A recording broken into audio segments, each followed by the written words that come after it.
Growing up, everyone always said Madison and I were like two peas in a pod.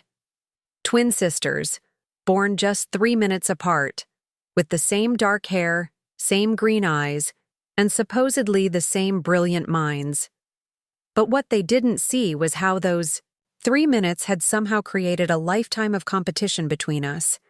And I never imagined that competition would eventually cost me everything I'd worked for, only to become the foundation for something much bigger. I'd love to know which corner of the globe you're watching from, and if this story speaks to you, make sure to subscribe. Tomorrow's video is one you absolutely can't miss. The thing about being a twin is that you're constantly being compared to another person who shares your DNA. Madison and I attended Riverside High School in suburban Atlanta, where we both excelled academically, but in completely different ways. I was the methodical one, the sister who color-coded her notes, maintained detailed planners, and approached every project with systematic precision. Madison was the charmer, quick-witted, socially gifted, and able to talk her way into or out of almost any situation. Our parents, Robert and Linda Hartwell, owned a small accounting firm that served local businesses throughout Gwinnett County. They'd built their practice from nothing, working 16-hour days for the first decade of their marriage. By the time Madison and I were in high school, Hartwell and Associates had grown into a respectable firm with 12 employees and a steady client base. Dad always talked about how proud he was that both his daughters showed an interest in business, though he never openly favored one of us over the other. The difference between Madison and me became most apparent during our senior year when we both applied to the University of Georgia's Terry College of Business. I spent months perfecting my application essays, researching every scholarship opportunity, and building a portfolio that showcased my analytical projects from high school economics and mathematics courses.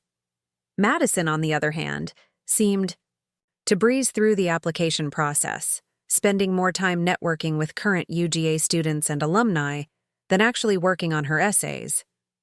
When acceptance letters arrived in March, we both got in. But Madison also received the Dean's Merit Scholarship, a full ride that I desperately wanted.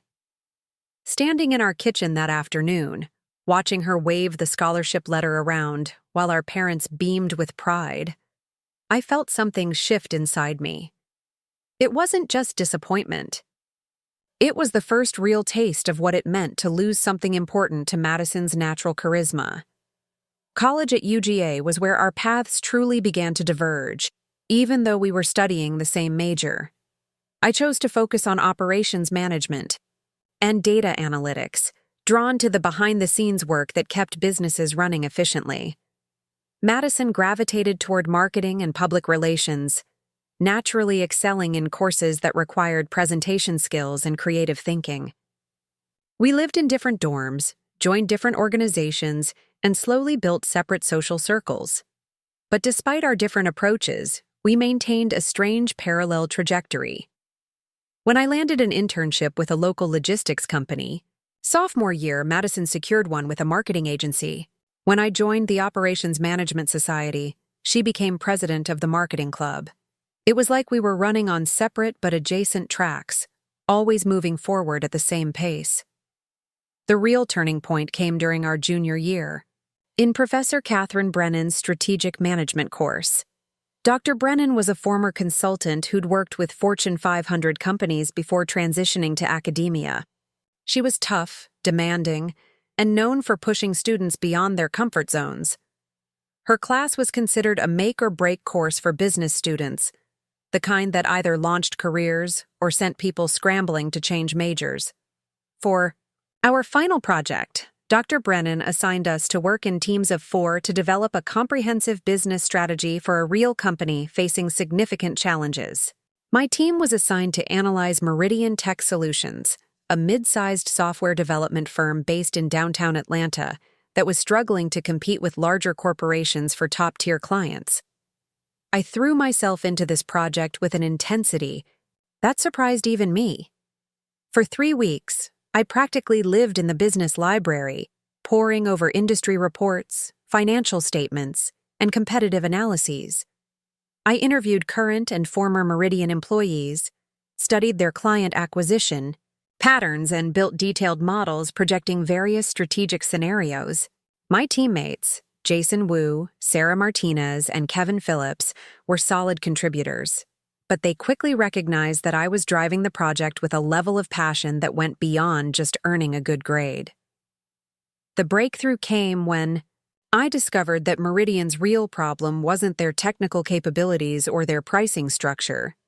It was their complete lack of a coherent brand identity and their failure to communicate their unique value proposition to potential clients. While their larger competitors relied on name recognition and massive marketing budgets, Meridian had the opportunity to position themselves as the nimble, innovative alternative that could deliver personalized solutions.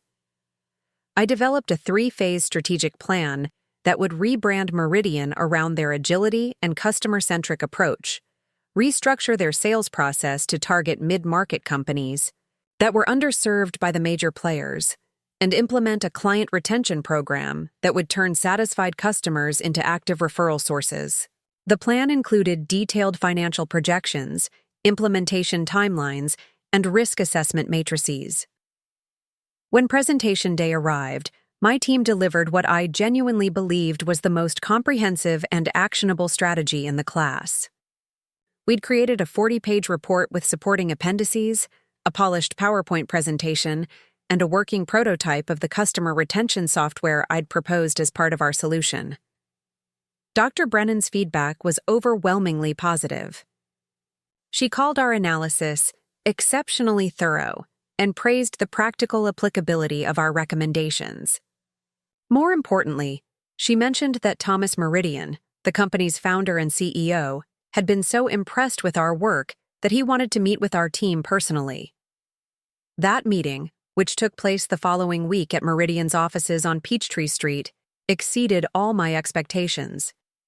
Thomas Meridian was a soft-spoken man in his early 50s who'd started the company 15 years earlier after leaving his position as a senior developer at IBM.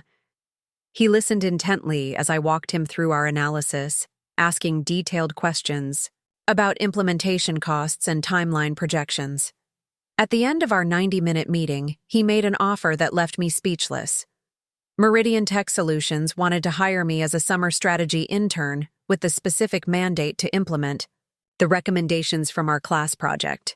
The internship would pay $25 per hour, significantly more than typical college internships, and would include the possibility of a full-time offer upon graduation if the summer went well. But the real excitement came from what Thomas Meridian said next. He explained that Meridian was at a critical juncture in their company's development. They had the technical expertise and the operational foundation to grow significantly, but they needed someone with strategic vision to help guide that growth.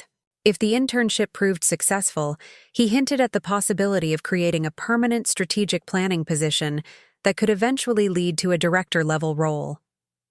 I left that meeting walking on air. This wasn't just an internship.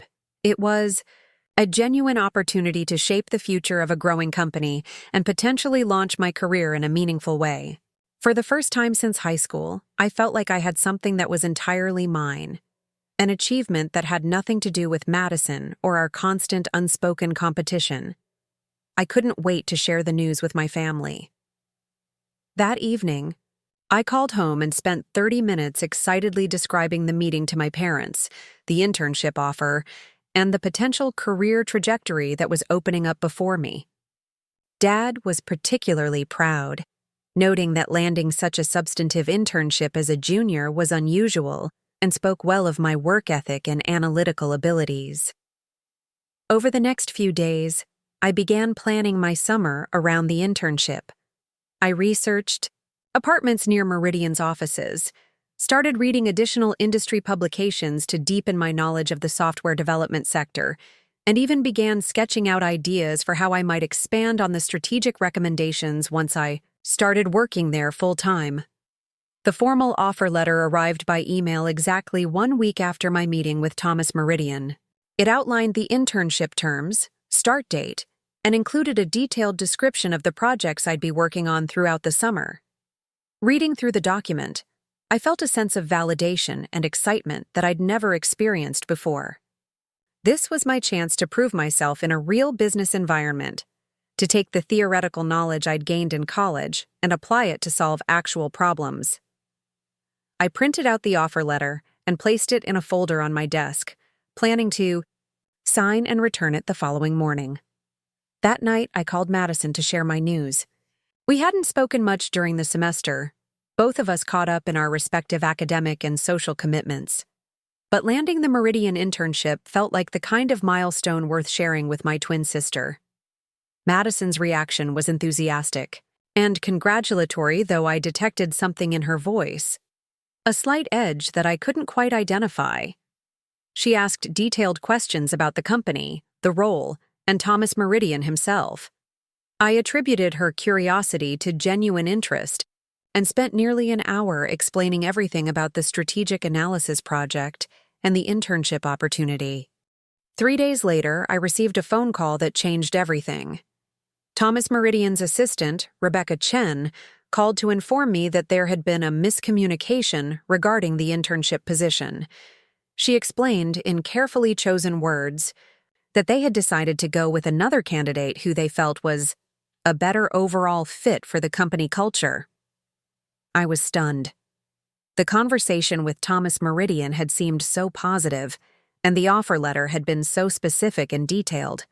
I asked Rebecca if there was anything I could do to reconsider their decision, if perhaps there had been some misunderstanding about my qualifications or availability. Her response was polite, but firm. The decision was final, and they would not be reconsidering. She thanked me for my interest in Meridian Tech Solutions and wished me luck in finding other opportunities.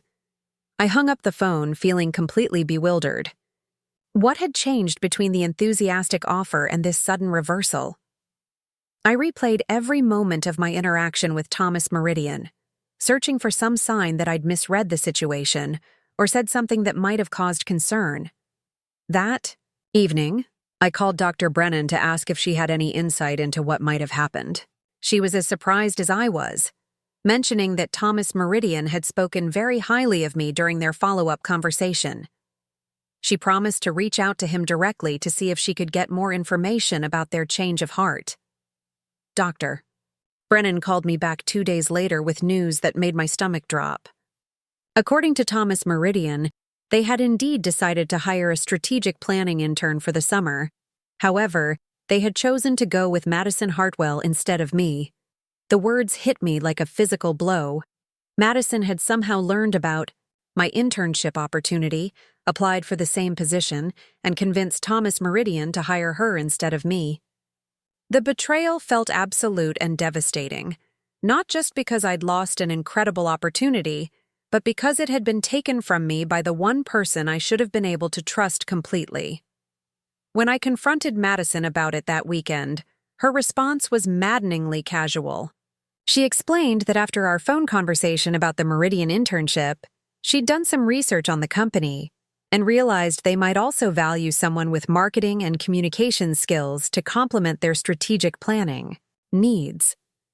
She'd reached out to Thomas Meridian directly, presented her own qualifications, and convinced him that her skill set would be more valuable for helping the company implement their growth strategy. A lot of love and effort went into bringing this story to life. If you're enjoying it, we'd be so grateful if you'd subscribe to our channel. Now, back to where we left off. According to Madison, Thomas Meridian had been impressed by her initiative in contacting the company and her ideas for improving their client communication and brand positioning. She claimed that she hadn't known about my specific offer when she applied, and that she'd simply been pursuing what seemed like an interesting opportunity. But the timeline didn't add up. Madison had contacted Meridian Tech Solutions within 24 hours of our phone conversation, which meant she'd moved incredibly quickly to position herself as an alternative candidate. More telling was the fact that she'd never mentioned her application to me, even though we'd spoken twice in the days between her outreach and my rejection call. The worst part was how she framed the entire situation. Madison insisted that she hadn't stolen anything from me, since job opportunities were inherently competitive and companies always had the right to choose the candidate they preferred.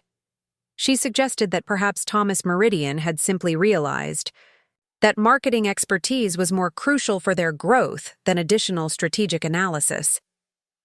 Standing in her dorm room that Saturday afternoon, listening to her rationalize what she'd done, I felt something fundamental break between us. This wasn't just sibling rivalry or healthy competition.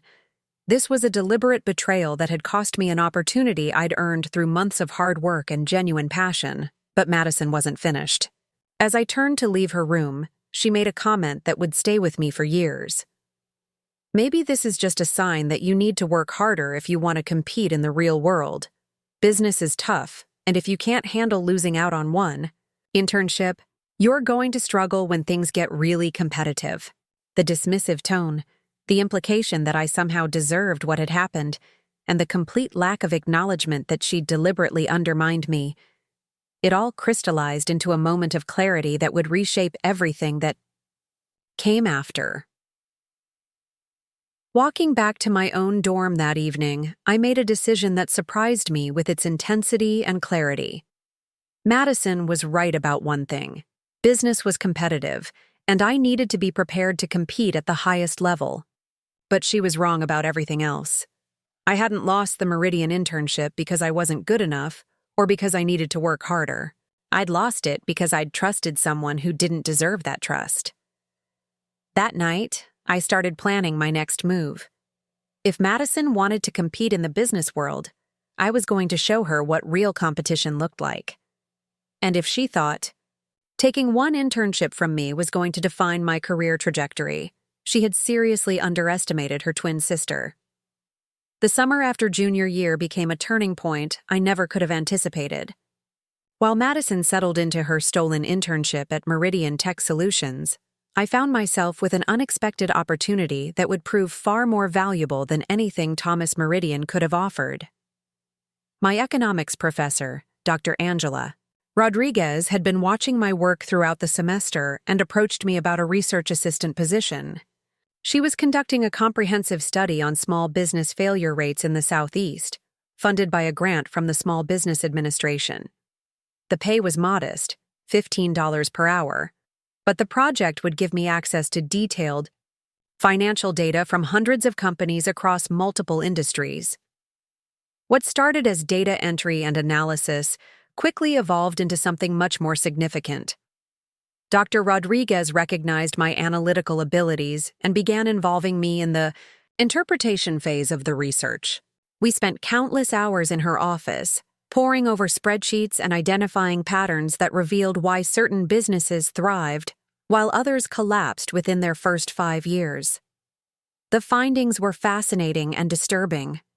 Nearly 60% of small tech companies failed not because of poor products or lack of market demand, but due to fundamental strategic miscalculations. They either tried to compete directly with established players using the same approaches, or they failed to differentiate themselves in ways that mattered to their target customers. More importantly, I discovered that the most successful small tech firms had one thing in common. They identified underserved niches within larger markets and became indispensable to those specific customer segments. Rather than trying to be everything to everyone, they focused on solving particular problems better than anyone else. This research was consuming my thoughts when I received an unexpected phone call in late July. Marcus Thompson, a former Meridian employee I'd interviewed for my original strategic analysis project, was reaching out with an intriguing proposition. He'd left Meridian 2 months earlier to start his own consulting firm and was looking for someone with strong analytical skills to help him with a challenging client project. Marcus had been hired by Davidson Industries, a mid-sized manufacturing company that was struggling with supply chain inefficiencies. Their production costs were spiraling out of control, and they were losing contracts to competitors who could deliver the same quality products at significantly lower prices. The company's owner, Patricia Davidson, was considering selling the business unless someone could identify a path forward. The project would require 3 weeks of intensive analysis, including on-site visits to Davidson's facilities, interviews with suppliers and customers, and development of a comprehensive operational improvement plan. Marcus offered me a flat fee of $3,000 plus expenses, more money than I'd ever earned from a single project. But beyond the financial compensation, this project represented exactly the kind of real-world challenge I'd been preparing for throughout college. Davidson Industries wasn't a classroom case study. It was a genuine business with real employees whose livelihoods depended on finding solutions to complex operational problems. I accepted Marcus's offer immediately and threw myself into the Davidson project with an intensity that surprised even me. The first week was spent entirely at their manufacturing facility in Marietta, observing every aspect of their production process. I shadowed floor supervisors, interviewed machine operators, and documented workflow patterns that revealed numerous inefficiencies. The breakthrough came during my second week when I realized that Davidson's real problem wasn't their manufacturing process. It was their procurement strategy. They were sourcing materials from 12 different suppliers across 6 states, creating a logistical nightmare that added significant costs to every product they manufactured. Worse, they had no systematic approach to supplier evaluation, meaning they often paid premium prices for standard materials while accepting inconsistent quality standards. I spent the next 5 days developing a supplier consolidation plan that would reduce Davidson's vendor base from 12 to 4 carefully selected partners. The plan included detailed criteria for supplier evaluation, negotiated volume discounts that would reduce material costs by 18%, and a quality assurance protocol that would eliminate the production delays caused by defective materials. But the real innovation came when I proposed creating a digital supply chain management system that would automate ordering, track delivery schedules, and provide real-time visibility into inventory levels. This system would eliminate the manual processes that were consuming dozens of hours each week and reduce the risk of production delays caused by material shortages. When I presented my recommendations to Patricia Davidson and her management team, the response was immediate and enthusiastic. The supplier consolidation plan alone would save the company over $200,000 annually, while the digital management system would improve efficiency and reduce operational stress for the entire organization. Patricia Davidson was so impressed with the analysis that she offered me a full-time position as operations director upon graduation.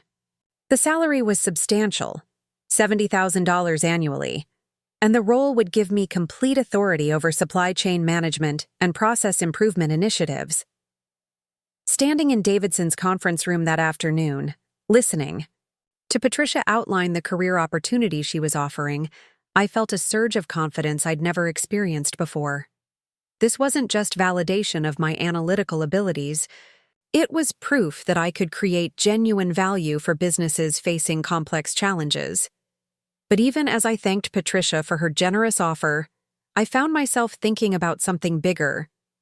The research I'd been conducting with Dr. Rodriguez, combined with my hands-on experience at Davidson Industries, had revealed a significant gap in the market that no one seemed to be addressing systematically. Small and mid-sized companies across the Southeast were struggling with the same fundamental problems: inefficient operations, poor supplier relationships, and lack of strategic focus. They couldn't afford the major consulting firms that served Fortune 500 companies, but they desperately needed the kind of analytical expertise that could identify practical solutions to their operational challenges. That evening, I called Marcus Thompson to discuss an idea that had been forming in my mind throughout the Davidson project. What if we created a consulting firm specifically designed to serve companies like Davidson Industries, businesses that were too small for McKinsey or Deloitte, but too complex for generic business advisors? Marcus was immediately intrigued. He'd been thinking along similar lines, frustrated by the limited options available to mid-market companies that needed serious strategic and operational help. We spent 2 hours on the phone that night, brainstorming how such a firm might work and what services would be most valuable to our target market. The concept that emerged from our conversation was both simple and revolutionary.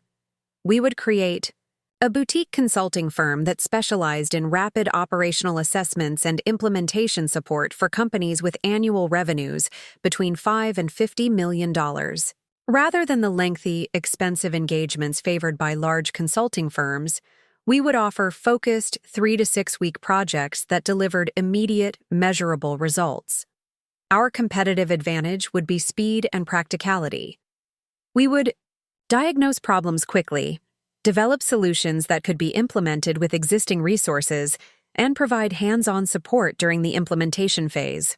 Most importantly, we would price our services at levels that mid-market companies could afford, making professional consulting accessible to a vastly underserved market segment.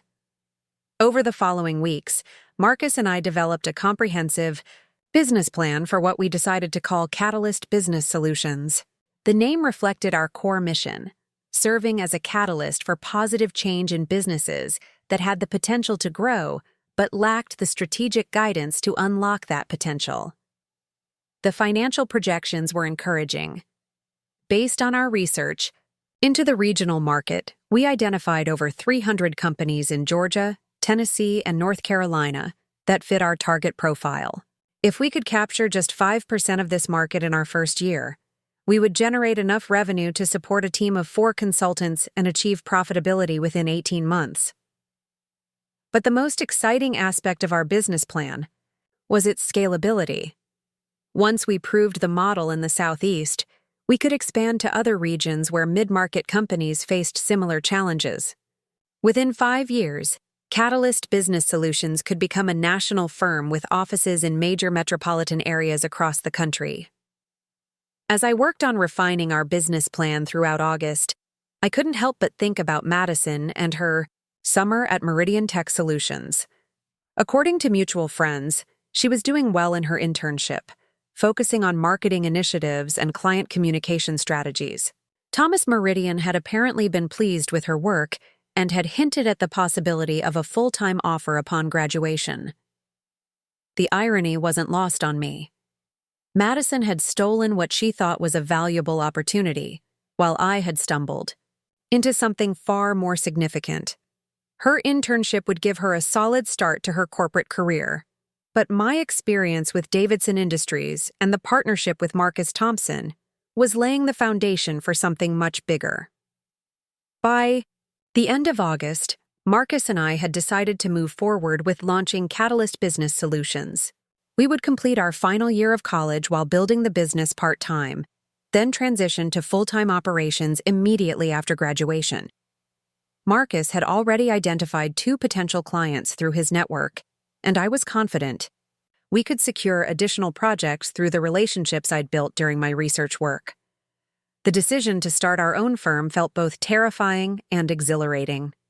We were betting our careers on an untested concept, competing against established players with far more resources and experience. But we had something our competitors lacked: a deep understanding of our target market's specific needs and a willingness to serve clients that others ignored. As I prepared to return to campus for senior year, I realized that Madison's betrayal had inadvertently set me on a path towards something much more ambitious than I'd ever imagined. She had taken one internship from me, but in doing so, she had forced me to discover capabilities and opportunities I never would have explored otherwise. The real competition was just beginning. Senior year began with an energy I'd never felt before. While my classmates were focused on final projects and job interviews, I was secretly building a business that could reshape my entire future. Marcus and I had agreed to keep Catalyst Business Solutions quiet until we had concrete results to show, which meant maintaining the facade of a typical college senior while actually operating as an entrepreneur. The challenge was more complex than I'd anticipated. Balancing coursework, client projects, and business development required a level of time management that pushed me to my limits. My days began at 5 a.m. with client calls and ended well past midnight with business plan refinements and market research. Our first official client came through an unexpected connection. Dr. Rodriguez mentioned our emerging consulting Practice to a colleague whose brother owned a struggling logistics company in Knoxville. Hartley Freight Services had been family-owned for 30 years, but recent changes in shipping regulations and increased competition from national carriers had eroded their profit margins to dangerous levels. When James Hartley called our makeshift office, actually Marcus's apartment, he sounded desperate. His company was hemorrhaging money, losing long-term customers to competitors, and facing the possibility of bankruptcy within 6 months. He'd contacted 2 established consulting firms, but their proposed fees were more than his company's remaining cash reserves. Marcus and I drove to Knoxville the following weekend to meet with James and assess the situation firsthand. What we discovered was a company trapped between 2 worlds, too small to compete with national carriers on price and logistics infrastructure, but too unfocused to dominate the specialized niches where smaller companies could thrive. Hartley Freight Services was trying to serve everyone from small manufacturers shipping locally to major retailers requiring complex distribution networks. This scattered approach meant they couldn't achieve economies of scale in any particular market segment, while their operational complexity far exceeded what their systems and staff could handle effectively. The solution became clear during our second day of analysis. Rather than competing across multiple market segments, Hartley needed to focus exclusively on time-sensitive deliveries for mid-sized manufacturers within a 200-mile radius of Knoxville. This niche required capabilities that the major carriers couldn't provide cost-effectively: flexible scheduling, direct customer relationships, and specialized handling for industrial equipment. We spent the next 3 weeks developing a complete transformation plan for Hartley Freight Services. The strategy involved divesting their long-haul operations, investing in specialized equipment for industrial transport, and building partnerships with manufacturers who needed reliable, responsive logistics support. But the real innovation was our approach to implementation. Instead of delivering a detailed report and walking away, the traditional consulting model, we offered to stay involved throughout the execution phase. Marcus would spend 2 days per week at Hartley's facilities for 6 months, helping them implement the operational changes and build the new customer relationships that would drive their recovery. This hands-on implementation support became Catalyst's signature differentiator. Our clients weren't just getting strategic advice, they were getting partnership and accountability throughout the most challenging phase of any business transformation. The results at Hartley Freight Services exceeded everyone's expectations. Within 4 months, they had successfully transitioned to their new business model, secured contracts with 8 manufacturers, and achieved their first profitable quarter in over 2 years. James Hartley was so pleased with the outcome that he agreed to serve as a reference client and actively referred other business owners to Catalyst. Word of our success spread quickly through regional business networks. By December of senior year, we had completed projects for 6 companies and had a waiting list of potential clients extending into the following summer. Our revenue for the final 4 months of the year reached $38,000, more than many of our classmates would earn in their first year of full-time employment. But the real validation came from an unexpected source. During my winter break, I attended a regional business conference in Nashville where Thomas Meridian was scheduled to speak about strategic planning for mid-market technology companies. I hadn't planned to attend his session, but curiosity got the better of me. Thomas's presentation was polished and professional, but it covered the same generic strategic planning concepts that every business consultant discussed. He talked about market analysis, competitive positioning, and operational efficiency in broad, theoretical terms that would have limited practical value for most audience members. During the question and answer period, a woman in the audience asked about implementation challenges, specifically how smaller companies could execute strategic changes without dedicated internal resources. Thomas's response was disappointing. He suggested hiring additional staff or engaging a separate implementation consultant, essentially doubling the cost and complexity for companies that were already resource-constrained. I found myself raising my hand before I'd consciously decided to speak. When Thomas called on me, I described Catalyst's integrated approach to strategy and implementation, explaining how we'd helped Hartley Freight Services achieve a complete business transformation through hands-on partnership rather than traditional consulting. The audience response was immediate and enthusiastic. Several attendees approached me after the session, asking for more information about our services and requesting consultations for their own companies. More significantly, Thomas Meridian himself sought me out during the conference break. Our conversation was awkward but revealing. Thomas remembered me from the previous year and seemed genuinely surprised by what I'd accomplished since our last interaction. He asked detailed questions about Catalyst's business model, client results, and growth plans. What struck me most was his tone. There was a hint of concern that suggested he recognized Catalyst as a potential competitive threat. That conversation crystallized something I'd been sensing throughout our early client projects. The traditional consulting industry was vulnerable to disruption, particularly in the mid-market segment where established firms were either too expensive or too theoretical to provide genuine value. Catalyst wasn't just another consulting company. We were pioneering a new approach that could fundamentally reshape how business advisory services were delivered. Spring semester brought an acceleration that felt almost overwhelming. Marcus and I were now managing 12 active client relationships while completing our final academic requirements. We'd hired 2 part-time research assistants, fellow business students who helped with data analysis and market research, and were seriously considering whether to pursue graduate school or commit fully to building Catalyst. The decision was made for us in March when we received our largest contract to date. Pinnacle Manufacturing, a family-owned furniture company in North Carolina, was facing a crisis that threatened their survival. Chinese imports had devastated their traditional market, while rising material costs and labor shortages were making domestic production increasingly challenging. Pinnacle's owner, Catherine Mills, had inherited the company from her father and was determined not to be the generation that lost the family business. She'd tried working with 2 different consulting firms over the previous 18 months, but neither had been able to develop a viable strategy for competing in the transformed furniture market. When Catherine contacted Catalyst, she was brutally direct about her situation. Pinnacle had perhaps 6 months of operating capital remaining, and she needed a solution that would either save the company or give her clarity about when to shut down operations and minimize losses for her 43 employees.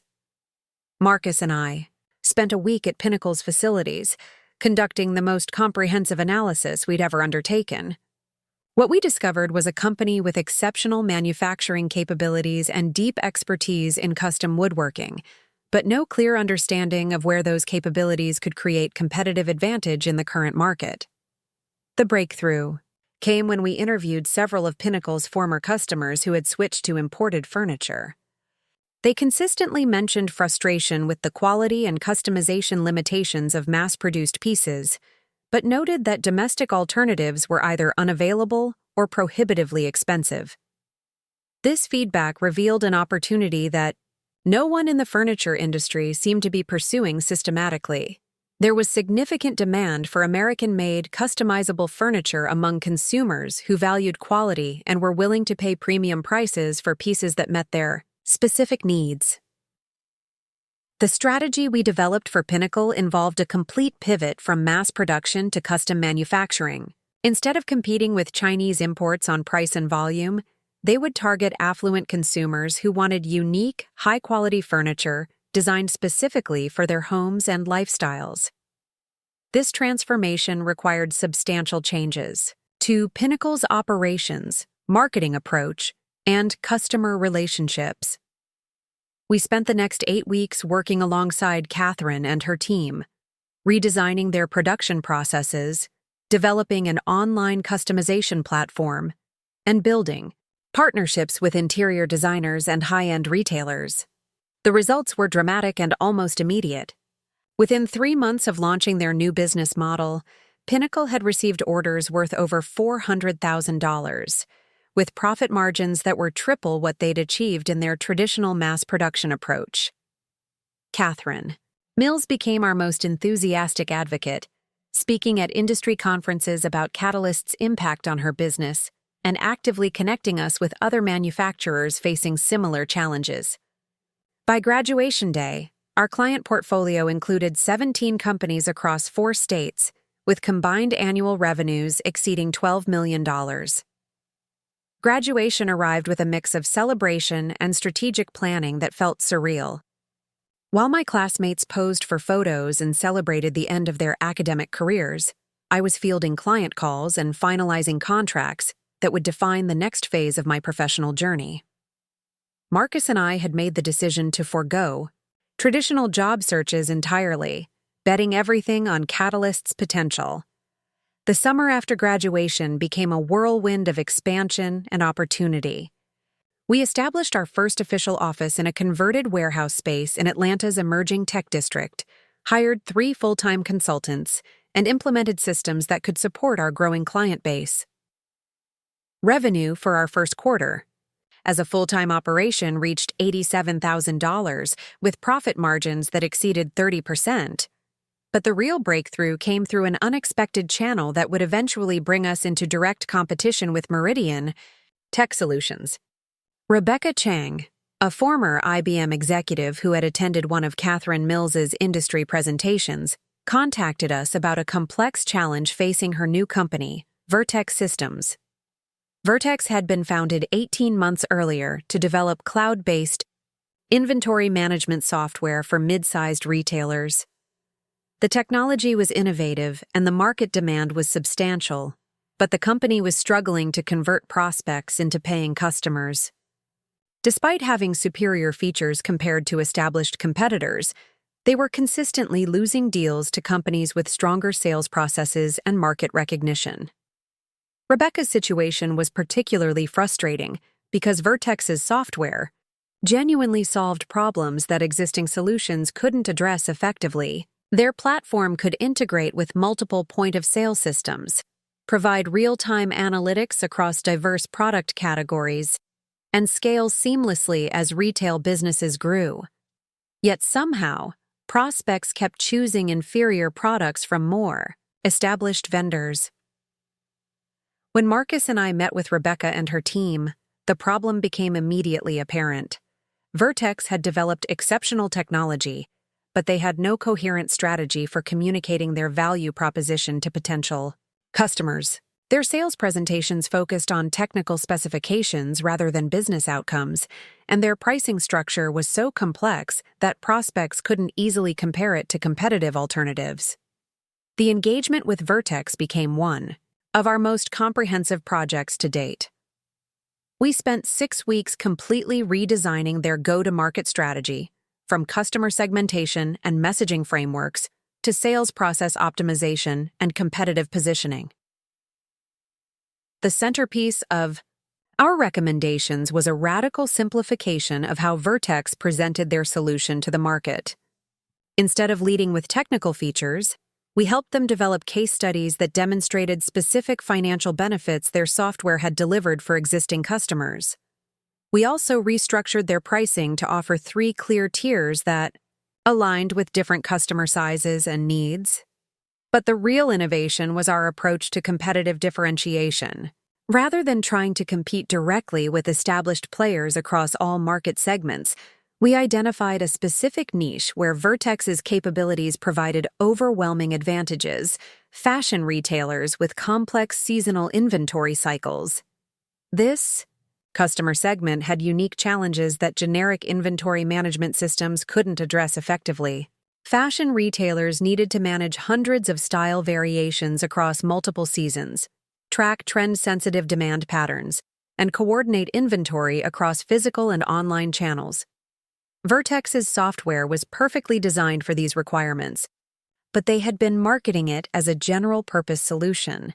The transformation was remarkable. Within 4 months of implementing our recommendations, Vertex had signed contracts with 12 fashion retailers, including 2 regional chains with combined annual revenues exceeding $50 million. Their monthly recurring revenue increased by 240%, and they were finally achieving the market traction that their innovative technology deserved. Rebecca Chang was so impressed with our results that she introduced us to her network of technology executives and investors. These introductions led to consulting engagements with 7 additional tech companies, establishing Catalyst as a recognized specialist in go-to-market strategy for emerging software firms. This specialization brought us into closer proximity to Meridian Tech Solutions than I had anticipated. The Atlanta technology community was smaller and more interconnected than most people realized, and Meridian was actively competing for many of the same clients and market opportunities as our software company clients. The first direct encounter came in September during a technology conference at the Georgia World Congress Center. Meridian was exhibiting alongside several of our clients, and Thomas Meridian was scheduled to participate in a panel discussion about growth strategies for mid-market software companies. I attended the conference primarily to support Vertex Systems, who was announcing a major product update and several new customer wins. But I couldn't resist attending Thomas's panel session, curious to see how he would address the same strategic challenges we'd been helping our clients navigate. The panel discussion was revealing in ways I hadn't expected. Thomas spoke confidently about market expansion and competitive positioning, but his advice was generic and theoretical. When an audience member asked about specific tactics for accelerating customer acquisition, his response focused on increasing marketing spend and hiring additional salespeople, expensive solutions that most mid-market companies couldn't afford. During the networking reception that followed, I found myself in a conversation with Jennifer Walsh, the CEO of Dataflow Analytics, one of Meridian's largest clients. Jennifer mentioned that she was frustrated with the strategic guidance she'd been receiving from Meridian's consulting team, noting that their recommendations were expensive to implement and difficult to measure. When I described Catalyst's approach to go-to-market optimization, Jennifer's interest was immediate and intense. She asked detailed questions about our methodology, client results, and availability for new engagements. By the end of our conversation, she had requested a formal proposal for a comprehensive review of Dataflow's customer acquisition strategy. The irony was almost overwhelming. Madison's employer was potentially about to lose their largest consulting client to the company I'd built in response to her betrayal. But I pushed aside any emotional satisfaction and focused on the professional opportunity that Jennifer's interest represented. Our proposal for Dataflow Analytics was comprehensive and ambitious. We offered to conduct a complete analysis of their sales and marketing operations, identify specific improvement opportunities, and implement solutions that would accelerate their growth trajectory. The project scope included customer segmentation analysis, competitive positioning optimization, and sales process redesign. Exactly the type of strategic work that Meridian claimed to specialize in. Jennifer accepted our proposal within a week, noting that our approach was more practical and results-focused than what she'd experienced with other consulting firms. The contract was substantial, $68,000 over 4 months, and represented Catalyst's largest single engagement to date. But the real significance became apparent when Jennifer mentioned that she would be terminating Dataflow's consulting relationship with Meridian Tech Solutions to avoid any conflicts of interest with our project. Thomas Meridian's company was losing both a major client and a significant revenue stream directly to the business I'd built after being rejected from their internship program. Word of our Dataflow engagement spread quickly through Atlanta's technology community. Within 3 weeks, we received inquiries from 4 other companies who were either current or former Meridian clients, all expressing interest in Catalyst's more hands-on approach to strategic consulting. The competitive dynamic became even more direct when we began working on Dataflow's project. Our analysis revealed that Meridian's previous recommendations had been not only generic, but actually counterproductive for Dataflow's specific market position. They had advised Dataflow to compete directly with larger analytics providers on features and pricing, when the company's real competitive advantage lay in their ability to provide personalized service and rapid customization for smaller clients.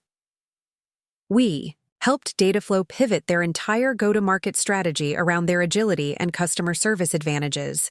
Instead of trying to win large enterprise contracts against established competitors, they began targeting mid-market companies that were underserved by the major analytics providers. The results were immediate and dramatic. Dataflow's sales cycle shortened from 9 months to 6 weeks, their average deal size increased by 40%, and their customer satisfaction scores reached the highest levels in the company's history. Within 6 months, they had achieved the revenue growth targets that Meridian's strategy had failed to deliver over 2 years. By December, Catalyst had established itself as a legitimate alternative to traditional consulting firms in the Atlanta market. Our client roster included 23 companies with combined annual revenues exceeding $40 million, and our own revenue was approaching $600,000 annually. But perhaps most satisfying was the recognition we were receiving within the business community. The Atlanta Business Chronicle featured Catalyst in their annual Rising Stars issue, noting our innovative approach to strategic consulting and rapid growth trajectory. The article specifically mentioned our success in disrupting traditional consulting models by providing practical, implementation-focused solutions for mid-market companies. As the year drew to a close, I realized that Madison's betrayal had inadvertently launched me toward success beyond anything I could have achieved through that stolen internship. Catalyst wasn't just competing with Meridian Tech Solutions. We were fundamentally changing how strategic consulting was delivered in our market. The new year brought opportunities that would transform Catalyst from a regional consulting firm into a serious threat to established players across the Southeast. Our success with Dataflow Analytics had generated referrals that extended far beyond Atlanta's technology community, attracting attention from companies in Nashville, Charlotte, and Jacksonville, who were seeking alternatives to traditional consulting approaches. The breakthrough that would define our trajectory came from an unexpected source. Daniel Morrison, a private equity partner at Blackstone Capital, had been monitoring our work through his portfolio companies and reached out with a proposition that could accelerate our growth exponentially. Blackstone had recently acquired 3 mid-sized technology companies across different markets, each struggling with similar strategic challenges that their previous consulting relationships had failed to address effectively. Daniel proposed engaging Catalyst to work simultaneously with all 3 companies, developing integrated solutions that could be shared across the portfolio while addressing each company's specific needs. The scope was ambitious. Pinnacle Software. In Charlotte needed to restructure their product development process. Meridian Data Systems in Birmingham required a complete sales transformation, and Apex Technologies in Tampa was struggling with operational inefficiencies that were constraining their growth potential. But what made this opportunity particularly significant was the timeline and visibility it would create. Daniel wanted all 3 engagements completed within 6 months, with regular progress presentations to Blackstone's investment committee and the portfolio company leadership teams. Success would position Catalyst as a preferred strategic partner for one of the region's most influential private equity firms. Marcus and I spent 2 weeks developing a comprehensive proposal that would demonstrate our ability to manage complex, multi-company engagements while delivering the rapid, measurable results that had become our signature. The total contract value exceeded $300,000, representing nearly half of our previous year's total revenue. When Blackstone accepted our proposal, it marked a turning point that went far beyond the financial impact. Working with a prestigious private equity firm would establish Catalyst's credibility with larger, more sophisticated clients and create opportunities for national expansion that we hadn't previously considered possible. The execution phase required expanding our team and implementing project management systems that could coordinate activities across multiple locations and client organizations.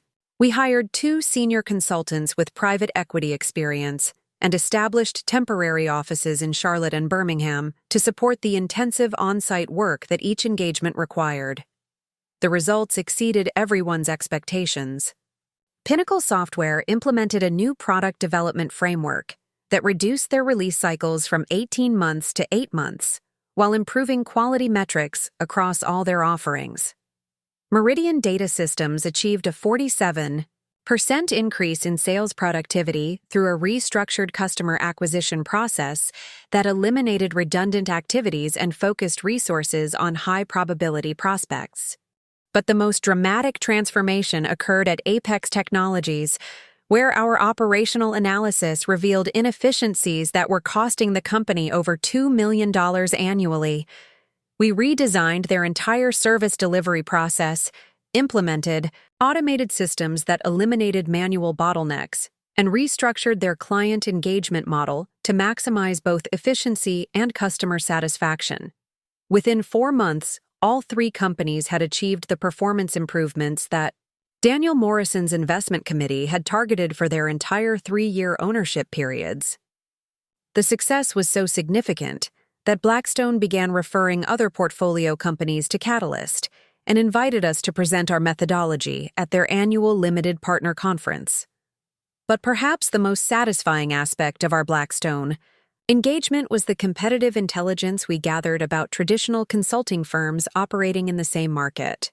Through conversations with client executives, we learned that several companies had previously worked with Meridian Tech Solutions and other established firms, with consistently disappointing results. The pattern was remarkably consistent across different industries and company sizes. Traditional consulting firms would conduct lengthy analysis phases that consumed significant client resources, deliver theoretical recommendations that were difficult to implement, and then withdraw from the engagement just when clients needed the most support navigating actual change management challenges. This intelligence confirmed what we had suspected from our earliest client experiences. There was a fundamental disconnect between how consulting services were traditionally delivered and what mid-market companies actually needed to achieve sustainable growth. Our competitive advantage wasn't just about pricing or speed. It was about a fundamentally different philosophy regarding the consultant-client relationship. While our competitors treated consulting as a knowledge transfer exercise, we approached it as a collaborative partnership focused on achieving specific, measurable outcomes. This distinction became even more apparent when we received an inquiry that would bring us into direct competition with Meridian Tech Solutions for a high-profile engagement.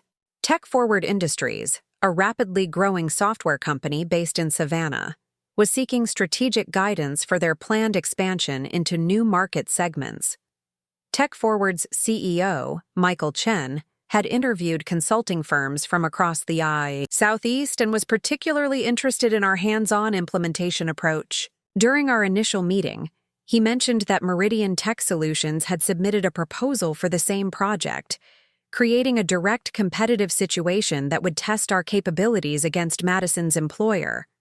The stakes were significant, beyond the immediate contract value.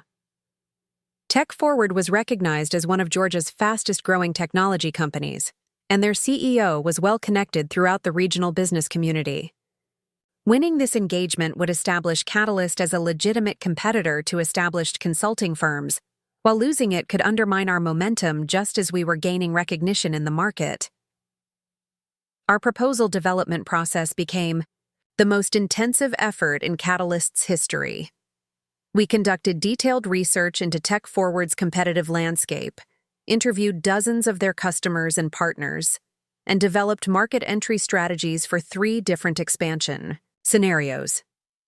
But the real differentiation came from our approach to risk management and implementation support. While Meridian's proposal focused on high-level strategy development, our recommendation included detailed implementation timelines, specific resource requirements, and performance metrics that would enable Tech Forward to track progress and adjust their approach based on real market feedback. The presentation process revealed stark differences between our methodology and traditional consulting approaches. Meridian's team, led by Thomas Meridian himself, delivered a polished presentation that outlined strategic frameworks and market analysis techniques, but provided limited specific guidance about execution challenges. When our turn came, we presented a detailed roadmap for Tech Forward's expansion that included specific customer acquisition tactics, partnership development strategies, and operational modifications required to support growth in their target markets. We also proposed staying involved throughout the implementation phase, providing ongoing guidance and course corrections based on market response. Michael Chen's reaction was immediate and decisive. He noted that our proposal was significantly more practical and actionable than other options he had considered, and he was particularly impressed by our commitment to implementation support rather than just strategic advice. Tech Forward awarded the engagement to Catalyst within a week of our presentation. The contract was substantial, $95,000 over 6 months, but the real victory was competitive. We had defeated Meridian Tech Solutions in a direct head-to-head competition for a prestigious client, demonstrating that our unconventional approach could succeed against established players in high-stakes situations. Word of our Tech Forward. Victory spread quickly through Atlanta's business community, generating inquiries from companies who had previously assumed that established consulting firms were their only option for serious strategic projects. Within a month, we had received proposals requests from 8 additional companies, including 3 that had specifically mentioned our success against traditional competitors. The momentum continued building throughout the spring as our Tech Forward engagement delivered results that exceeded even our optimistic projections. We helped them successfully enter 2 new market segments, establish partnerships with 4 major technology vendors, and achieve revenue growth rates that place them among the top performers in their industry category. But perhaps most importantly, our success was beginning to attract attention from industry publications and business organizations that could amplify our reputation beyond the Southeast region. The Atlanta Technology Council invited me to speak at their annual conference about innovative approaches to strategic consulting, and Business Weekly featured Catalyst in an article about emerging firms that were disrupting traditional professional services. As we approached our 2nd anniversary, Catalyst had grown from a 2-person startup to a 15-person consulting firm with annual revenue approaching $1.2 million. Our client roster included 47 companies across 6 states, and our reputation for delivering rapid, measurable results had established us as a recognized alternative to traditional consulting approaches. The transformation felt almost surreal. What had begun as a response to Madison's betrayal had evolved into a legitimate business success that was reshaping competitive dynamics in our market. We weren't just surviving. We were thriving in ways that would have been impossible through any traditional career path.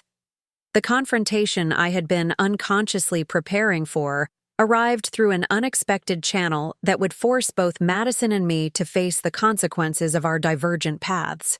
The Atlanta Business Awards ceremony, held annually at the Fox Theater, was considered the premier networking event for the region's business community. Catalyst had been nominated in the Rising Professional Services Firm category, while Meridian Tech Solutions was up for Established Consulting Excellence. I hadn't seen Madison since our parents' anniversary celebration 6 months earlier, where we had maintained polite but distant conversation that carefully avoided any discussion of our respective careers. She had seemed content with her position at Meridian, mentioning recent promotions and increased responsibilities without displaying any awareness of Catalyst's growing influence in the market. The awards ceremony would change that dynamic permanently. Marcus and I arrived at the Fox Theater with our entire senior team, dressed in formal attire that reflected Catalyst's transformation from scrappy startup to legitimate consulting firm. Our table included several of our most successful clients, including Rebecca Chang from Vertex Systems and Michael Chen from Tech Forward Industries, both of whom had become enthusiastic advocates for our unconventional approach to strategic consulting. Meridian Tech Solutions occupied a prominent table near the front of the venue, with Thomas Meridian and his senior partners positioned to maximize their visibility among the evening's attendees. Madison sat beside Thomas, wearing an elegant black dress and projecting the confident professionalism that had always been her trademark. When our eyes met across the crowded ballroom, her expression shifted from casual recognition to something approaching shock. It was clear that she hadn't fully understood the scope of what Catalyst had become or my role in building it. The last time we had spoken about business, I was a recent college graduate with ambitious plans. Now, I was the CEO of a consulting firm that was actively competing with her employer for market share and industry recognition. The awards presentation began with the established business categories, where Meridian Tech Solutions faced competition from several well-respected consulting firms. Thomas Meridian's acceptance speech for the Established Consulting Excellence Award was gracious and professional, acknowledging his team's contributions and the trust their clients had placed in their expertise. But the tone in the ballroom shifted noticeably when the rising professional services firm category was announced. The presenter, Patricia Williams from the Atlanta Chamber of Commerce, described Catalyst's innovative approach to strategic consulting and our rapid growth trajectory in terms that clearly distinguished us from traditional competitors. When Catalyst was announced as the winner, the applause was enthusiastic and sustained. As I walked to the podium, I caught sight of Madison's expression, a mixture of surprise, confusion, and something that might have been admiration or concern. My acceptance speech focused on Catalyst's mission to make strategic consulting accessible and actionable for mid-market companies, emphasizing our commitment to implementation support and measurable results. I thanked our clients for trusting us with their most important business challenges and our team for their dedication to redefining what consulting could accomplish. But the real impact of the evening came during the networking reception that followed the ceremony. Multiple attendees approached me with congratulations and inquiries about Catalyst services, including several who mentioned frustration with their current consulting relationships. More significantly, I found myself in conversations with executives from companies that were current or former Meridian clients. The pattern was consistent and revealing. They appreciated the strategic frameworks that traditional consulting firms provided, but they struggled with implementation and were seeking more hands-on support. Jessica Winters, the CEO of Quantum Technologies, was particularly direct in her feedback. She mentioned that Meridian had recently completed a strategic planning project for her company, but the recommendations were too theoretical to implement without significant additional investment. When I described Catalyst's integrated approach to strategy and execution, her interest was immediate and intense. Within 30 minutes, Jessica had requested a follow-up meeting to discuss how Catalyst might help Quantum Technologies implement the strategic changes that Meridian had recommended but hadn't supported through execution. The irony was overwhelming. We were being asked to complete work that Madison's employer had started but couldn't finish effectively. But the evening's most significant moment came when Madison approached me near the end of the reception. Our conversation was awkward but necessary, with both of us struggling to navigate the professional and personal dynamics that had shaped our relationship. Madison began by congratulating me on Catalyst's success, noting that she had been following our progress through industry publications and mutual connections. Her tone was carefully neutral, but I could sense underlying tension that suggested she was processing the competitive implications of what we had built. When I asked about her experience at Meridian, Madison's response revealed frustration that I hadn't expected. She mentioned feeling constrained by the company's traditional approach to client relationships and their reluctance to support implementation activities that she believed would benefit their customers. More tellingly, she acknowledged that several Meridian clients had mentioned positive experiences with alternative consulting firms that offered more comprehensive support throughout the change management process. It was clear that she was beginning to understand how Catalyst's approach addressed genuine market needs that traditional firms were failing to meet. Our conversation was interrupted by Thomas Meridian, who approached with the kind of forced joviality that suggested he was less comfortable with the competitive dynamics than he wanted to appear.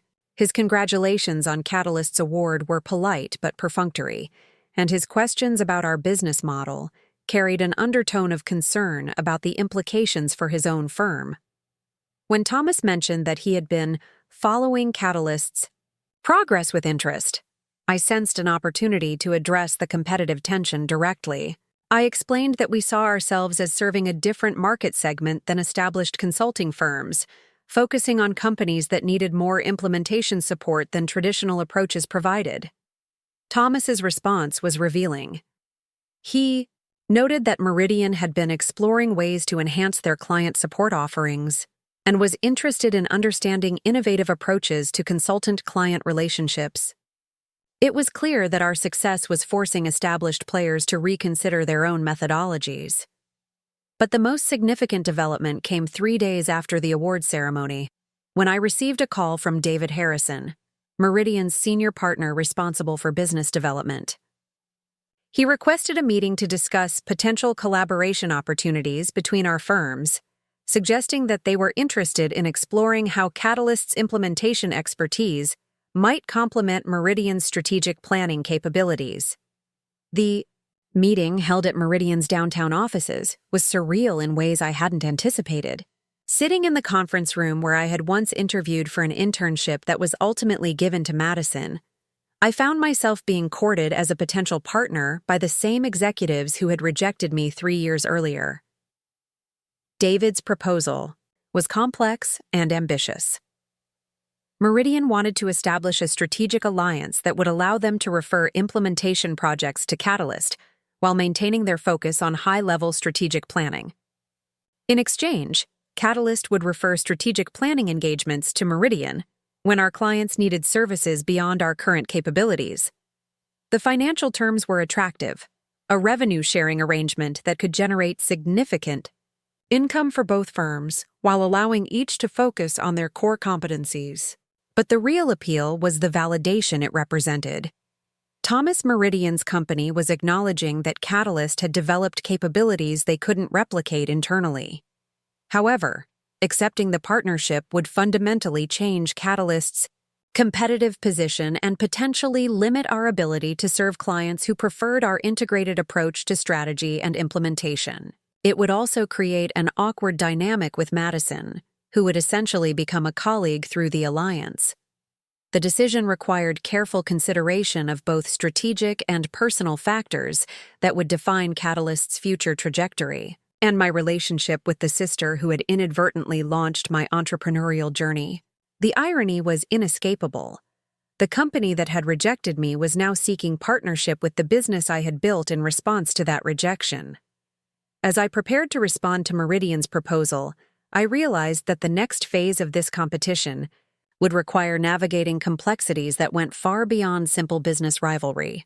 The stakes had evolved from personal vindication to strategic decisions that would shape both companies' futures and potentially redefine our entire industry segment. The decision about Meridian's partnership proposal consumed my thoughts for weeks as I weighed the strategic implications against the personal satisfaction of maintaining our competitive independence. Marcus and I spent countless hours analyzing the financial benefits, market positioning consequences, and long-term growth potential of each path forward. During this deliberation period, something unexpected happened that would ultimately clarify our decision. Jennifer Walsh from Dataflow Analytics called with news that would reshape the entire competitive landscape. Her company had just been acquired by Tech Global Corporation, a Fortune 500 technology conglomerate based in Chicago, and the acquisition team had specifically cited Dataflow's accelerated growth trajectory as a key factor in their purchase decision. More significantly, Tech Global's executives had been so impressed with the strategic work Catalyst had performed for Dataflow that they wanted to engage us for similar projects across their entire portfolio of recently acquired companies. The scope was enormous. 12 companies spanning software development, data analytics, and digital marketing, with combined annual revenues exceeding $200 million. The The contract value for this engagement would approach $800,000 over 18 months, representing more revenue than Catalyst had generated in our first 2 years combined. But beyond the financial impact, working with Tech Global would establish us as a national consulting firm capable of serving Fortune 500 clients and their subsidiaries. This opportunity fundamentally changed our calculus regarding Meridian's partnership proposal. Rather than needing their referrals and market credibility, we were positioned to grow independently into markets and client segments that traditional regional consulting firms couldn't access effectively. When I called David Harrison to decline Meridian's partnership offer, his reaction revealed just how significantly the competitive dynamics had shifted. He seemed genuinely surprised by our decision and asked multiple times if there were terms or conditions that might make the arrangement more appealing to Catalyst. His persistence confirmed what I had suspected throughout our negotiations. Meridian needed this partnership more than we did. They were beginning to lose market share to our innovative approach, and aligning with us represented their best strategy for maintaining relevance in a changing consulting landscape. The conversation with David also provided insight into how our competition was affecting Meridian internally. He mentioned that several of their senior consultants had expressed interest in Catalyst's methodology, and that Thomas Meridian was exploring ways to evolve their service delivery model to better compete with emerging firms. But the most revealing comment came when David noted that Madison had been particularly vocal about the need for Meridian to adapt their approach to client relationships. It was clear that our success had created internal pressure within Madison's company to reconsider their traditional consulting methods. 2 weeks after declining Meridian's partnership offer, I received a phone call that brought the personal dimension of our competition into sharp focus. Madison requested a private meeting to discuss what she described as important developments that affected both our companies and our relationship as sisters. We met at a neutral location, a coffee shop in Virginia Highland that neither of us frequented regularly, on a rainy Thursday afternoon that felt appropriately dramatic for the conversation we needed to have. Madison looked tired and somewhat defeated, a stark contrast to the confident professional I had encountered at the awards ceremony. Her news was significant and unexpected. Madison had decided to leave Meridian Tech Solutions to start her own consulting practice, focusing on marketing strategy and brand development for technology companies. She had given her notice the previous week and was planning to launch her new firm within 60 days. The decision, she explained, had been building for months as she became increasingly frustrated with Meridian's unwillingness to evolve their service delivery approach. She had proposed several initiatives that would have made the firm more competitive with emerging players like Catalyst. But Thomas Meridian and the senior partners had consistently rejected changes that might disrupt their established business model. More personally, Madison acknowledged that watching Catalyst's success had forced her to confront limitations in her own career trajectory that she hadn't previously recognized. Working for an established consulting firm provided security and prestige, but it also constrained her ability to innovate and build something genuinely impactful. As she described her plans for the new firm, I found myself experiencing a complex mix of emotions that I hadn't anticipated. There was satisfaction in knowing that our success had influenced her decision to pursue entrepreneurship, but also concern about the implications of having Madison as a direct competitor in the consulting market. Her proposal was both bold and surprising. Madison wanted to establish a formal collaboration between her new marketing consulting firm and Catalyst, creating an integrated service offering that would combine strategic planning, operational optimization, and marketing strategy development. She believed that our complementary expertise could create a competitive advantage that neither firm could achieve independently. The business logic was compelling. Many of our clients needed sophisticated marketing support to fully capitalize on the operational improvements we helped them implement. Similarly, Companies seeking marketing strategy often required operational changes to support new customer acquisition and retention initiatives. But the personal dynamics were far more complex. Working closely with Madison would require rebuilding trust that had been damaged by her betrayal 3 years earlier. It would also mean sharing credit for Catalyst's future success with someone who had once prioritized her own advancement over our relationship. As we discussed the potential collaboration, Madison addressed the elephant in the room with surprising directness. She apologized for taking the Meridian internship, acknowledging that her actions had been selfish and had damaged our relationship in ways she hadn't fully understood at the time. More importantly, she recognized that her betrayal had inadvertently launched me toward success that exceeded anything either of us could have achieved through traditional career paths. The irony wasn't lost on either of us that her attempt to gain a competitive advantage had ultimately positioned me as the more successful entrepreneur. The conversation lasted nearly 3 hours as we explored both the business potential and personal implications of working together. By the end, we had outlined a framework for collaboration that would preserve Catalyst's independence while creating opportunities for strategic partnership on specific client engagements. Madison's new firm, which she planned to call Apex Marketing Solutions, would operate as a separate company with its own client base and service offerings. However, we would establish referral arrangements and joint proposal capabilities that would allow both firms to offer comprehensive solutions when clients needed integrated strategic and marketing support. The financial structure we developed was elegant and fair. Each firm would maintain separate relationships with clients who needed only their specific expertise, but we would share revenue equally on joint engagements where both companies contributed substantially to the project scope.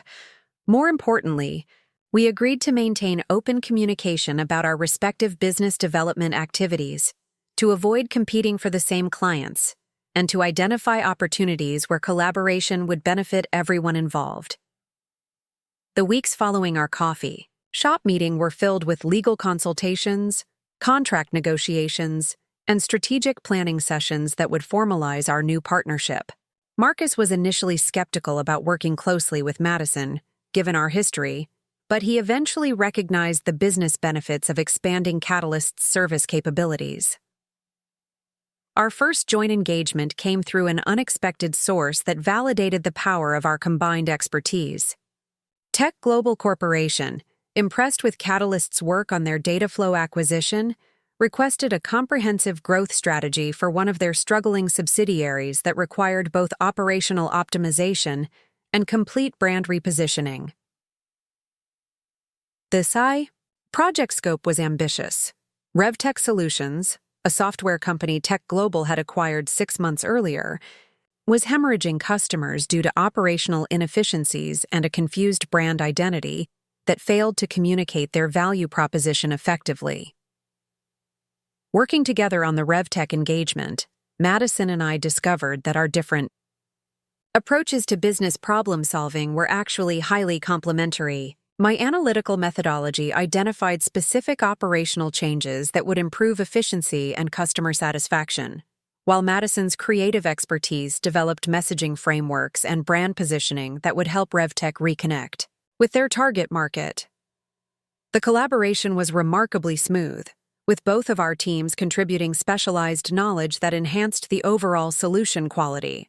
More importantly, the results exceeded our clients' expectations and demonstrated the competitive advantage that our partnership could create. Within 4 months, RevTech had implemented the operational improvements Catalyst recommended while launching the rebranding initiative that Apex Marketing Solutions developed. Customer retention rates improved by 37%, new customer acquisition increased by 52%, and the company achieved profitability for the first time since Tech Global's acquisition. The success of our RevTech collaboration attracted attention from other companies seeking comprehensive strategic support, generating opportunities that neither Catalyst nor Apex could have captured independently. Over the following year, Our joint engagements generated over $1 million in combined revenue while establishing both firms as leaders in integrated business transformation.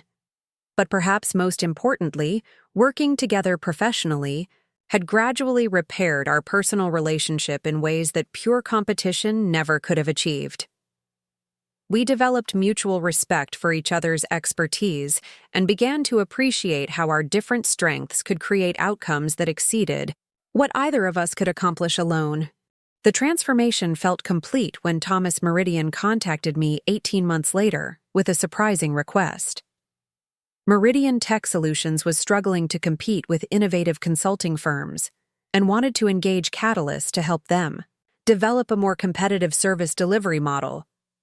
The irony was overwhelming. The company that had once rejected me for an internship, then employed my sister, and finally tried to partner with us out of competitive desperation, was now seeking our help to save their business. After consulting with Marcus and Madison, I accepted the engagement. Our analysis revealed that Meridian's fundamental problem wasn't their expertise or market reputation, but their inability to adapt their business model to changing client expectations. They were still operating as if strategic planning and implementation were separate activities, when the market increasingly demanded integrated solutions. The recommendations we developed for Meridian were comprehensive and transformative. We helped them restructure their service offerings, retrain their consultants on implementation methodologies, and develop client relationship approaches that emphasized ongoing partnership rather than project-based interactions. The engagement was successful both professionally and personally. Thomas Meridian acknowledged that Catalyst's innovative approach had not only helped save his company, but had taught him valuable lessons about adapting to competitive disruption rather than resisting it. More significantly, working with Meridian gave Madison and me the opportunity to demonstrate our collaborative capabilities to the executive who had once been central to our competitive rivalry.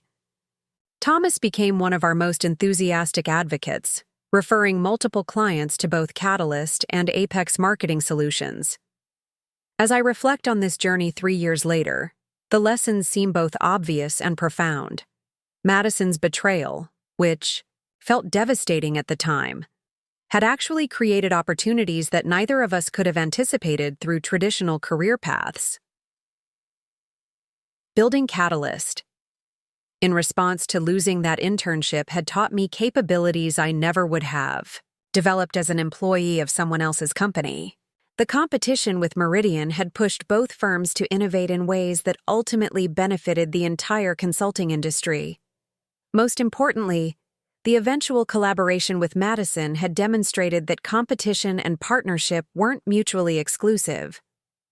Our different approaches to business problem-solving had become complementary strengths that created value for clients while rebuilding trust between sisters who had let professional rivalry damage their personal relationship. Today, Catalyst Business Solutions employs 37 people across 5 offices in the Southeast, with annual revenue approaching $4 million. Apex Marketing Solutions has grown to 15 employees and has established partnerships with consulting firms across 3 states. Together, we've completed over 200 joint engagements and have become recognized leaders in integrated business transformation. But beyond the professional success, Madison and I have rebuilt a relationship that's stronger than it was before. Her betrayal 3 years ago. We've learned to channel our competitive instincts in ways that drive both our companies toward excellence while supporting each other's growth and success. The sister who once stole my internship has become my most trusted business partner and closest advisor.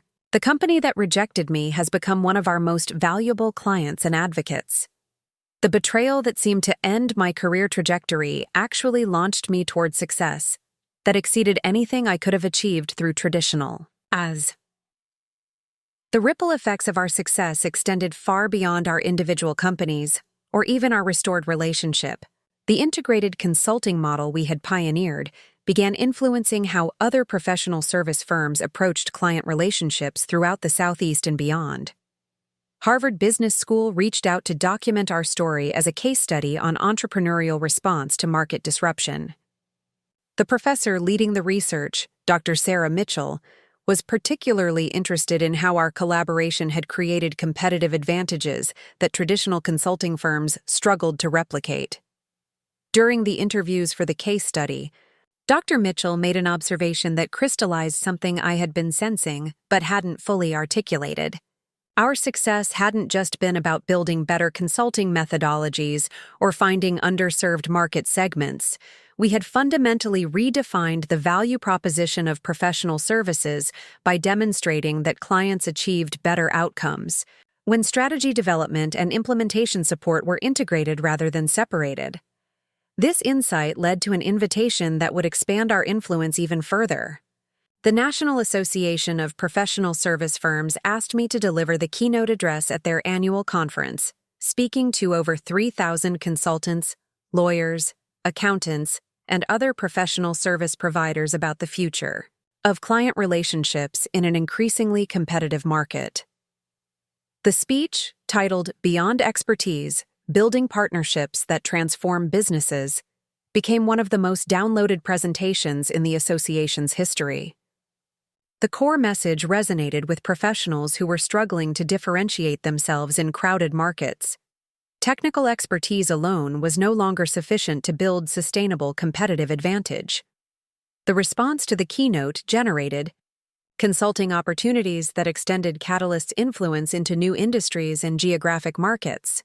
We began working with law firms seeking to improve client retention, accounting practices looking to expand into strategic advisory services, and marketing agencies wanting to demonstrate measurable business impact for their campaigns.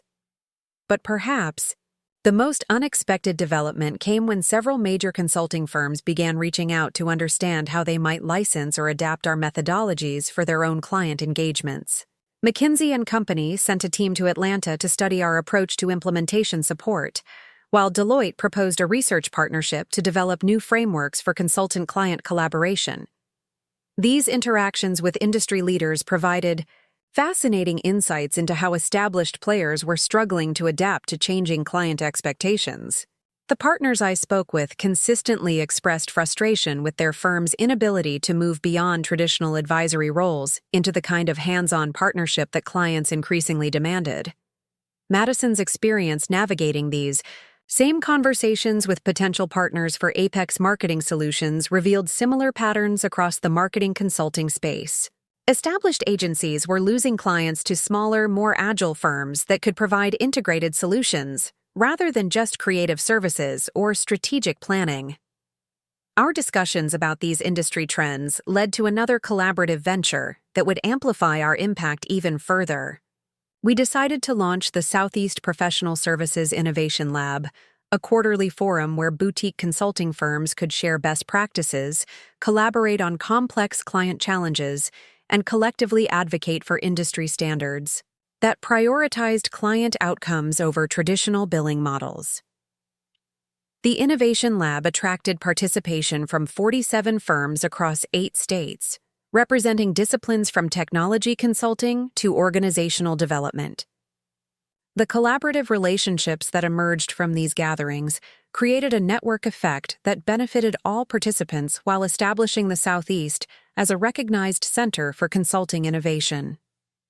One of the most significant projects to emerge from the Innovation Lab was a comprehensive study of client satisfaction across different consulting delivery models.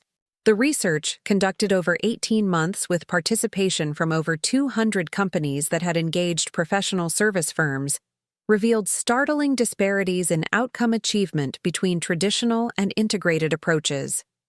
Companies that worked with firms using integrated strategy implementation models reported 37% higher satisfaction rates, 42% better project outcome achievement, and 58% greater likelihood to engage the same firm for future projects. The data provided empirical validation for the approach Madison and I had developed through intuition and market feedback. These research findings attracted attention from business schools, industry publications, and corporate executives who were reevaluating their own approaches to engaging external consultants.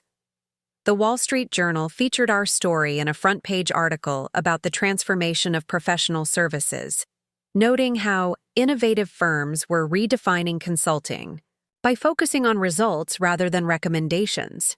The media attention generated opportunities that extended well beyond consulting services. Publishers approached me about writing a book on entrepreneurial strategy and market disruption, while speaking bureaus began booking presentations for corporate conferences and university events across the country. Madison received similar opportunities in the marketing space, with invitations to speak at industry conferences and contribute to publications focused on brand strategy and customer engagement. The parallel success of our individual expertise areas had created a virtuous cycle where our collaboration enhanced both our individual reputations and our joint capabilities. But the development that would have the most lasting impact came when we received an unexpected call from Elena Rodriguez, a former colleague from Dr. Angela Rodriguez's research team who had moved to Silicon Valley to work for a major venture. Capital firm Elena's firm, Pinnacle Ventures, had been tracking our success and was interested in discussing investment opportunities that could accelerate our expansion into national markets.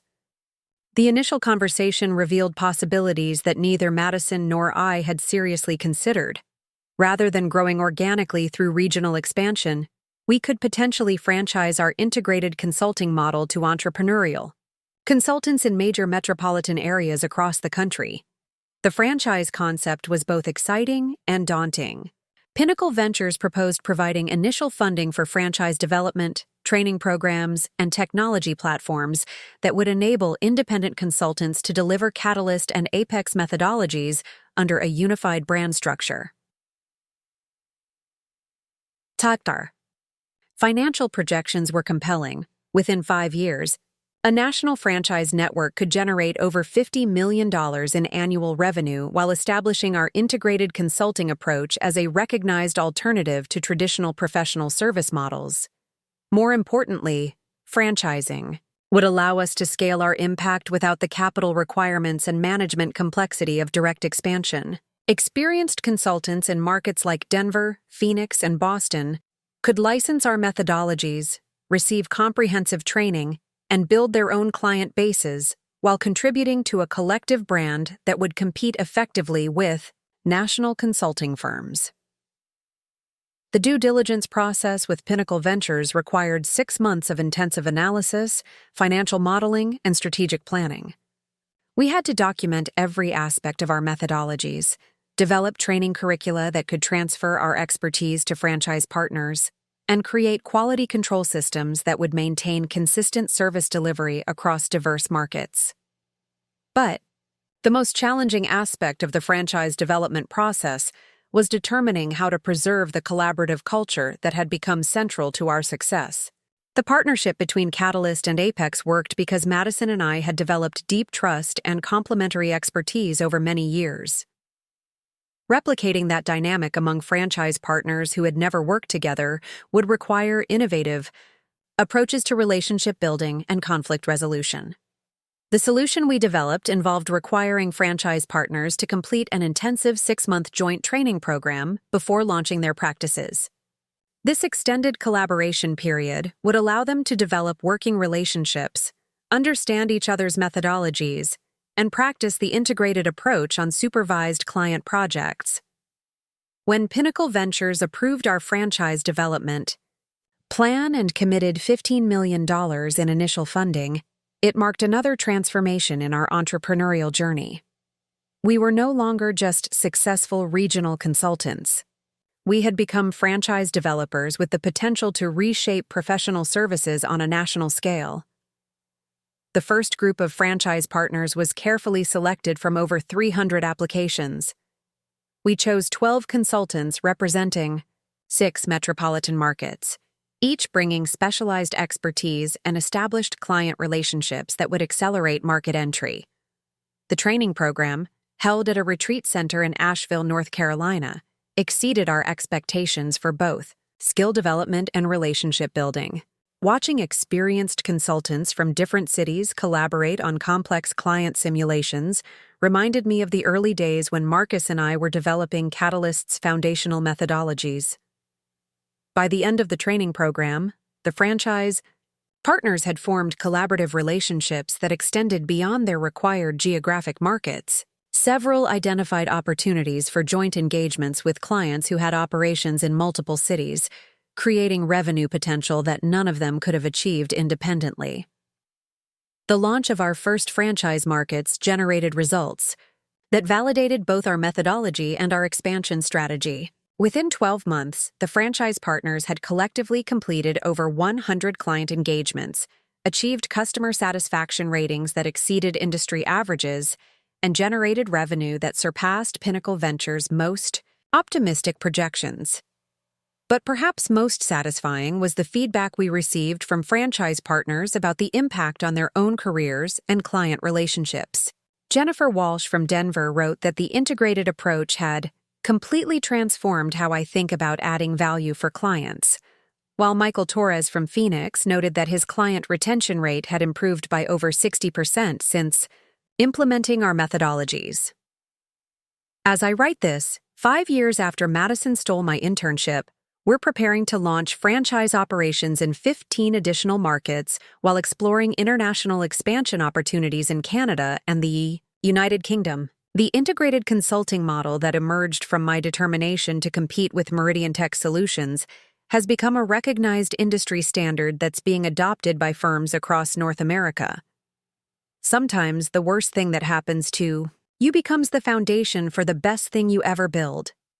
Madison's betrayal forced me to discover capabilities I didn't know I possessed, and taught me that real success comes not from defeating your competition, but from redefining what competition means entirely. The sister who once stole my future inadvertently gave me a better one than I ever could have imagined. Looking for more? We've got 2 amazing stories ready for you right on screen. If this one touched you, these are absolutely worth your time. Click to watch them now, and hey, subscribe and hit that bell to never miss our latest uploads.